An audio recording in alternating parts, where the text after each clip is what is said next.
Mabuhay mga kananay! Panibagong araw, panibagong vlog! For today's video mga kananay ay mag-share na naman ako ng isang recipe na tiyak na magugustuhan nyo. Ito ay mura na at swak na swak sa inyong budget. Kaya naman inumpisahan ko na sa pagbabalat ng bawang at sibuyas. Hiniwa-hiwa ko na rin ito ng maliliit. At habang nga pala ako nagagayat ng sibuyas, nagpainit na ako ng ating kawali. Ito nga't mainit na, ilalagay ko naman ang mantika. At susunod, igisa na natin yung bawang at sibuyas. At pag lumabas na yung aroma ng ating bawang at sibuyas, ay maaari na nating ilagay yung ating hiniwa na karne ng manok.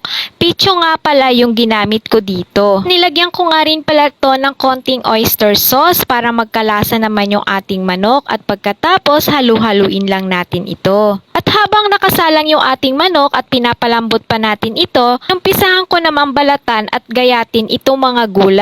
Hiniwa ko na nga ng pa-stripe itong ating carrots. Ang matapos naman ito, nilagay ko na ito sa isang bowl. Sinunod ko naman itong ating Baguio beans. Hiniwa ko lang din ito sa pahaba. Nang matapos na ako magiwa, sinama ko na rin yung carrots at Baguio beans sa isang lagayan. Tinugasan ko na rin ito. At ayan, luto na yung ating karne ng manok. Pwede na nating ilagay yung ating mga gulay gaya ng carrots at Baguio beans. Hinalo-halo ko nga lang pala ito. Habang papalambutin natin yung ating carrots, maghihiwa naman ako ng ating repolyo. Isang buong maliit na repolyo nga pala ang nagamit ko dito. Masarap kasi pag maraming gulay. At pagkatapos nga niyan ay nilagay ko na yung tubig. At depende rin mga kananay kung gaano kadami ang inyong isasabaw. At hinalo-halo ko lang yan at pwede na nating timplahan. Nilagyan ko na yan ng patis, pampalasa, pamintang durog at konting asukal. At tikman natin kung ayon sa ating panlasa kung okay na. At habang hinihintay kong kumulo yung aking niluluto ay hinimay-himay ko na muna itong Mickey pansit. Pagkatapos kong himayin ay huhugasan ko rin itong Mickey pansit natin para mabawasan yung alat. Ito nga palang niluluto ko ay maaari rin nating pang-ulam sa ating kanin. Kayo rin ba mga kananay, inuulam nyo itong Mickey pansit? At ito na nga, kumukulo na yung ating niluluto. Ilalagay ko na yung ating Mickey pansit. At pagkatapos ko nga ilagay itong ating Mickey pansit ay halu-haluin lang natin hanggang sa masipsip niya yung ating sabaw. At bago matapos itong video ko ay magsha-shoutout muna ako sa aking pamangkin. Shoutout nga pala kay Sky Asmet Gaerlan,